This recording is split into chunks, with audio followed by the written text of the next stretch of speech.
नमस्कार, capital TV का खास शो महाराष्ट्र फाइल्स देख रहे हैं आप। मैं हूं आपके साथ पूजा। राष्ट्रपति चुनाव को लेकर विपक्षी दलों ने तैयारियां शुरू कर दी है। ममता बनर्जी के बाद अब शरद पवार ने एक अहम बैठक बुलाई है।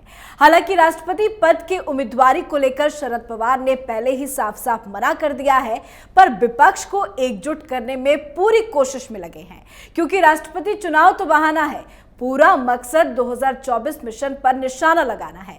शरद पवार की प्लानिंग क्या कुछ है 2024 चुनाव को लेकर, आज इसी पर चर्चा करेंगे। चर्चा के लिए हमारे साथ स्टूडियो में मौजूद हैं कैपिटल टीवी के सीनियर एडिटर राजीव जी। राजीव जी, बहुत बहुत स्वागत है। धन्यवाद। 2024 चुनाव को लेकर शरद पवार की प्लानिंग क्या कुछ है? देखिए, अभी शरद पवार जो राष्ट्रपति चुनाव में उम्मीदवारी को लिए जब उम्मीदवार बनाने के बाद की गई तो उन्होंने इनकार कर दिया। उसके पीछे दो बड़ी वजह है। इससे पहले भी 2017 में राष्ट्रपति चुनाव के लिए उम्मीदवार बनाने की बात हुई थी शरद पवार के लिए। उस समय भी उन्होंने मना कर दिया था, क्योंकि पहली वजह तो ये है कि 17 में भी शरद पवार को ये पता था कि भारतीय जनता पार्टी के समर्थन के बिना वो चुनाव नहीं जीत सकते, राष्ट्रपति बन नहीं सकते। अब राष्ट्रपति जब बन ही नहीं सकते तो उम्मीदवार बन के अपनी किरकिरी क्यों कराएं। दूसरी बात, अभी जो चीज़ें चल रही है, अभी विपक्षी एकता की बात चल रही है। विपक्ष के दूसरी छोटी छोटी पार्टियां एक साथ एक मंच पर आई हुई है, और अभी ममता बनर्जी इनिशिएटिव ले रही थी। तो ममता बनर्जी ने सोचा कि राष्ट्रपति के लिए शरद पवार सबसे उपयुक्त कैंडिडेट होंगे विपक्ष के लिए, क्योंकि बुजुर्ग नेता हैं, दूसरी पार्टियों के साथ उनका कोऑर्डिनेशन अच्छा है। लेकिन शरद पवार को ये पता था कि अभी भी स्थिति वही की वही है जो 2017 में थी, यानी अभी भी भारतीय जनता पार्टी के समर्थन के बिना हम राष्ट्रपति नहीं बन सकते। तो पहली वजह तो यही थी कि उन्होंने अपनी उम्मीदवारी वापस ले ली। लेकिन इसके बावजूद जिस तरीके की सक्रियता शरद पवार दिखा रहे हैं विपक्षी एकता बनाए रखने के लिए, वो राष्ट्रपति का उम्मीदवार नहीं बनेंगे। लेकिन उसके बाद होना यह चाहिए था कि वो कहते कि विपक्षी पार्टियां जिसमें कांग्रेस लीड करने की स्थिति में है, तो कांग्रेस ये तय कर ले कि किसे राष्ट्रपति बनाना है, उम्मीदवार बनाना है, उसके बाद हम लोग उसको समर्थन कर सकते हैं, क्योंकि इनको एनडीए के खिलाफ एक कैंडिडेट खड़ा करना है। और ऐसी स्थिति में अभी भी मान लेते हैं राष्ट्रीय पार्टी होने के बावजूद कांग्रेस की स्थिति पहले से काफ़ी कमज़ोर है, लेकिन फिर भी इन क्षेत्रीय पार्टियों से तो काफ़ी बेटर स्थिति है। महाराष्ट्र में ही शरद पवार और कांग्रेस दोनों के बीच टक्कर है। 44 सीटें अगर कांग्रेस के पास है तो 54 सीटें शरद पवार के पास है। तो स्थितियाँ महाराष्ट्र से आगे भी अगर जाए तो दक्षिण भारत में कांग्रेस की स्थिति ठीक ठाक है। हर स्टेट में कुछ सीटें हैं। अभी भी सरकार की बात जहां तक है, झारखंड में समर्थन में सरकार है, महाराष्ट्र में भी समर्थन में सरकार है, छत्तीसगढ़ और राजस्थान में 2 जगह पर कांग्रेस की सरकार है। तो ये तो कह ही सकते हैं कि कोई भी विपक्षी पार्टी जो छोटी क्षेत्रीय पार्टियां हैं, वो अभी जो विपक्षी एकता की बात कर रही है और भारतीय जनता पार्टी को, खासकर पीएम नरेंद्र मोदी को चुनौती देने की बात कर रही है, उसको कांग्रेस को ध्यान में रखना चाहिए था और बताना चाहिए था कि कांग्रेस इनिशिएटिव ले। लेकिन स्थितियां बदल रही है। दूसरी तरफ ममता बनर्जी ज़्यादा सक्रिय थी और अब शरद पवार भी सक्रिय हैं। अगर उन्हें राष्ट्रपति का उम्मीदवार नहीं बनना है तो ये सक्रियता क्यों, ये दूसरा बड़ा सवाल है। पहला सवाल तो यही था कि वो राष्ट्रपति का उम्मीदवार इसलिए नहीं बन रहे क्योंकि उन्हें लगभग ये पता है कि जीत बिना भारतीय जनता पार्टी के समर्थन के नहीं हो सकती। अब वो इतने सक्रिय हैं तो उससे एक दूसरा सवाल भी उठता है कि आखिरकार राष्ट्रपति के उम्मीदवार नहीं बनने के पीछे एक बड़ा कारण 2024 हो सकता है, क्योंकि शरद पवार बार बार इस बात को उठा रहे हैं, उनकी पार्टी के लोग भी उठा रहे हैं। और इस बीच जो पिछले 1 सालों में राजनीति जो बदली है 2024 को लेकर, उसके इर्द गिर्द अगर देखें तो शरद पवार की वो महत्वाकांक्षा दिखाई पड़ेगी जो वो बरसों से देख रहे थे, कांग्रेस में रहते हुए भी देख रहे थे। कांग्रेस में भी पूरा नहीं हो पाया। कांग्रेस छोड़ने के बाद भी उनकी इच्छा रही कि हम एक बार प्रधानमंत्री बन जाएं। अब वो इच्छा जो उनकी दबी हुई है उसको इनडायरेक्ट रूप से उन्होंने उम्मीदवारी राष्ट्रपति की कैंसल करने के बाद भी दिखाई। वो कहना चाह रहे थे कि अभी हम सक्रिय राजनीति में रहेंगे, राजनीति में भी सक्रिय रहेंगे। और ऐसे में कैसे सक्रिय रहेंगे, क्योंकि अब वो सीएम तो बनेंगे नहीं, महाराष्ट्र के 2 बार 3 बार सीएम रह चुके हैं। उसके बाद अब डिप्टी सीएम बना चुके हैं अपने भतीजे अजीत पवार को। 2 बार अजीत पवार डिप्टी सीएम रह चुके हैं, उनकी महत्वाकांक्षा भी बढ़ी हुई है। जिस तरीके से शरद पवार सोच रहे हैं कि वो एक बार पीएम बन जाएं, अजीत पवार भी बार बार यही सपना देखते रहते हैं कि एक बार हम फुल फ्लेज महाराष्ट्र के सीएम बने। तो पीएम और सीएम के बीच ये झूल रहा है। तो अगर देखा जाए कि शरद पवार की राजनीति जो है वो एक तरह से कांग्रेस और शरद पवार के बीच सहमत का खेल चल रहा है। ये दोनों एक दूसरे को डिफीट करने की कोशिश कर रहे हैं राष्ट्रपति चुनाव और 2024 के चुनाव को लेकर, क्योंकि इस बीच जो घटनाएं घटी है उसमें कांग्रेस को लग रहा है कि कुछ नेता राहुल गांधी को चुनौती दे रहे हैं 2024 के लिए। उसमें ममता बनर्जी भी हैं और शरद पवार भी हैं, क्योंकि एनसीपी के नेता कई बार ये सवाल उठा चुके हैं कि राहुल गांधी के अंदर विपक्ष को लेकर चलने, यूपीए को लेकर चलने की क्षमता नहीं है। प्रफुल्ल पटेल ने भी ये सवाल उठाया था और शरद पवार के जन्मदिन के मौके पर भी ये सवाल उठाया गया था कि यूपीए का नेतृत्व करने की क्षमता राहुल गांधी के भीतर नहीं है। उसके बाद महाराष्ट्र में घमासान चला, यशोमती ठाकुर ने भी सवाल उठाया, कांग्रेस के कई नेताओं ने सवाल उठाया महाराष्ट्र के, चूंकि कांग्रेस अभी इन लोगों की महाराष्ट्र में मजबूरी है, बिना कांग्रेस के समर्थन के ये लोग सरकार नहीं चला सकते। तो ऐसे में बैकफुट पर आ गए। लेकिन उन लोगों का पूरा मन था कि चूंकि सोनिया गांधी अभी ज़्यादा सक्रिय नहीं हैं, बीमार रहती हैं, यूपीए में अभी कांग्रेस उस स्थिति में नहीं है कि वो लीड कर सके। सारे विपक्षी पार्टियां जो है, जो छोटे छोटे क्षेत्रीय दल हैं, वो कांग्रेस के नेतृत्व में काम करने के लिए तैयार नहीं है। ऐसे में इन लोगों ने पूरी प्लान बनाई थी कि शरद पवार को यूपीए का चेयरमैन बना दिया जाए। अब चेयरपर्सन अगर बनेंगे शरद पवार तो सोनिया गांधी बैकफुट पर आ जाएंगी, कांग्रेस बैकफुट पर आ जाएगा। अब कांग्रेस ने इस बीच यही प्लानिंग की कि राष्ट्रपति का चुनाव होने वाला है, हम अपनी तरफ से ज़्यादा कोशिश न करें किसी को उम्मीदवार बनाने के लिए, एक बार इन लोगों को एक्टिव होने दें।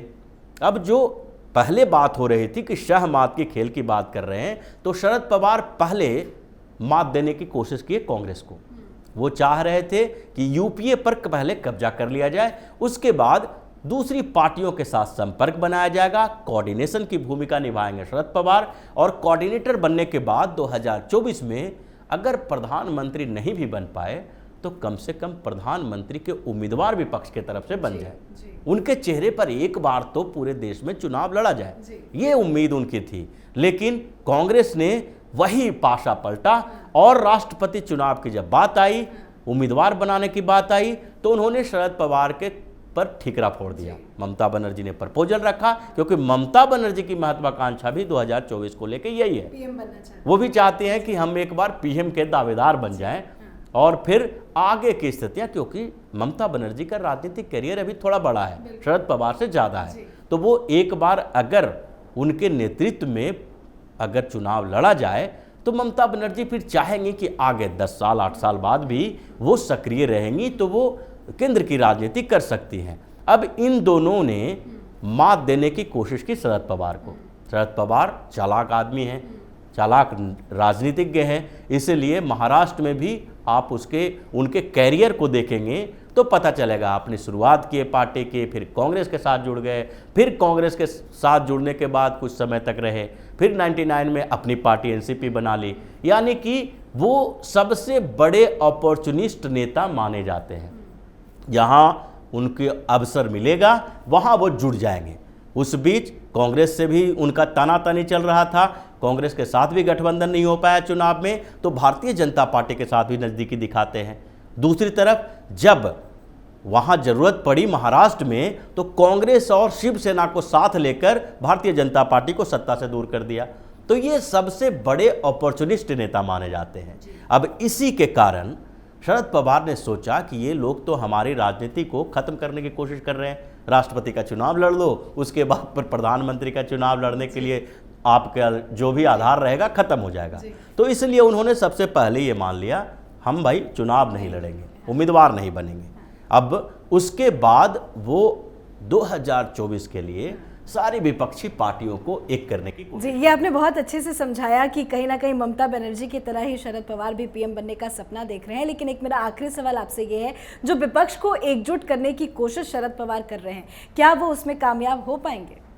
लगता तो नहीं है कि वो कामयाब हो पाएंगे, क्योंकि अभी ये सारी विपक्षी पार्टियां हैं ना उस मेढक के समान। ओवैसी को भी न्योता दे दिया है, क्योंकि ये सब तराजू में बैठते हैं और उसके बाद जैसे मेढक को तौलना मुश्किल हो जाता है ना, एक को रखो दूसरा उछल के बाहर, तो वही स्थिति विपक्षी पार्टियों के साथ है।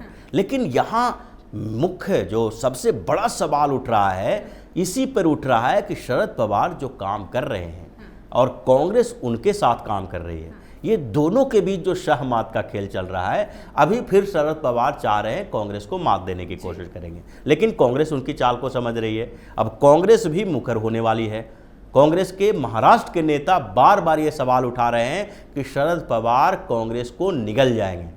वो धीरे धीरे कांग्रेस के नेताओं को अपनी पार्टी में ले रहे हैं, कई जगह पर कांग्रेस के खिलाफ काम कर रहे हैं, और एनसीपी है जो धीरे धीरे कांग्रेस को वहां खोखला कर रही है। यानी महाराष्ट्र से कांग्रेस खत्म होगी तो कांग्रेस का वोटर जो है वो एनसीपी में ही जाएगा, वो शिवसेना या भारतीय जनता पार्टी के साथ नहीं जाएगा। मुस्लिम वोटर भी हैं, वो भी, चूंकि दोनों ही तथाकथित सेकुलर पार्टी हैं, तथाकथित इसलिए बोलते हैं क्योंकि ये दोनों सेकुलर पार्टी होने का दिखावा करते हैं, तो ये दोनों मुस्लिम तुष्टीकरण पर चलते हैं। तो शरद पवार चाहेंगे कि कांग्रेस खत्म हो तो हमारा मुस्लिम वोट बैंक हमारे पास आ जाए, तो ये दोनों शहमात के खेल में शामिल हैं। और विपक्षी एकता की जहां तक बात है, तो इतने प्रधानमंत्री के दावेदार हैं उसमें कि सब एक दूसरे के पैरों तले से जमीन खींचने की कोशिश में लगे, सब एक दूसरे से ही लड़ेंगे, एक दूसरे से लड़ रहे हैं। ममता बनर्जी की चाल थी शरद पवार को आगे बढ़ा दो राष्ट्रपति के लिए, एक हमारा प्रतिद्वंदी खत्म हो जाएगा तो फिर हमारे चांसेस बढ़ जाएंगे, महाराष्ट्र में एक बड़ी पार्टी का समर्थन हमें मिल जाएगा, यानी एनसीपी का समर्थन मिल सकता है। उधर स्टालिन भी चाह रहे हैं, उधर केसीआर भी विपक्षी एकता की बात कर रहे हैं। तो ऐसी स्थिति में सारे जो विपक्ष को एक करने की कोशिश कर रहे हैं वो सब मुख्यमंत्री ही हैं, पूर्व मुख्यमंत्री हैं, एक एक स्टेट की पार्टी के लीडर हैं। तो ऐसे में इन लोगों के बीच एकता होना संभव नहीं दिखाई पड़ रहा है। लेकिन इस बीच शरद पवार और कांग्रेस के खींचतान जो चल रही है, उसमें महाराष्ट्र की राजनीति में संग्राम होने वाला है, क्योंकि महाराष्ट्र की राजनीति इन दोनों के बीच अटकी पड़ी है, एक दूसरे के साथ लड़ रहे हैं। और ऐसे में जो सीएम उद्धव ठाकरे हैं वो बीच में पेंडुलम की तरह अटके हुए हैं। वो डर है उनके अंदर इस बात का कि कब कांग्रेस और एनसीपी एक दूसरे के साथ जो शहमात का खेल खेल रही है उसमें कौन किसको मात दे दे और वह स्थिति अंतिम हो जाए। उसके बाद या तो कांग्रेस पीछे हट जाएगी, सरकार से समर्थन वापस ले ले, या फिर एनसीपी ही अलग हो जाए। तो ऐसी स्थिति में कोई भी अगर बड़ा कदम उठाता है, चाहे एनसीपी या कांग्रेस, यानी कि शरद पवार भी उठाएंगे तो भी उद्धव ठाकरे की कुर्सी जाएगी, कांग्रेस भी कोई बड़ा कदम उठाती है तो उद्धव ठाकरे की कुर्सी जाएगी। तो ये दोनों के बीच फंसे हुए हैं उद्धव ठाकरे। इसीलिए अब उद्धव ठाकरे की शिवसेना है वो भी मंथन करने लगी है कि अब हमें आगे कितने दिनों तक इन दोनों के बीच पिसता रहना पड़ेगा। तो वो भी इस बात पर चर्चा करने लगे हैं कि समय रहते ध्यान दो, और जब भी लगे कि अब अंतिम दौर आने वाला है पहले ही इन लोगों को झटका दे दो। तो तीनों पार्टियों के बीच महाराष्ट्र में ये चल रहा है, और एनसीपी और कांग्रेस के बीच जो होने वाला है उसका प्रभाव महाराष्ट्र की राजनीति पे बहुत बुरी तरह से पड़ने वाला है। जी, बहुत बहुत शुक्रिया समझाने। धन्यवाद। तो शरद पवार ने अगले महीने होने वाले राष्ट्रपति चुनाव को लेकर रणनीति तैयार करने के लिए मंगलवार को विपक्षी दलों के नेताओं की दिल्ली में बैठक बुलाई है। शरद पवार ने असदुद्दीन ओवैसी को भी इस बैठक में शामिल होने का न्योता भेजा था, लेकिन ओवैसी इस बैठक में हिस्सा नहीं लेंगे। ओवैसी ने शरद पवार के इस न्योता का जरूर धन्यवाद भी किया है, पर देखना होगा इस बैठक में क्या रणनीति तैयार की जाएगी। आज के हमारे खास शो महाराष्ट्र फाइल्स में फिलहाल इतना ही। तमाम खबरों के लिए देखते रहिए कैपिटल टीवी। नमस्कार।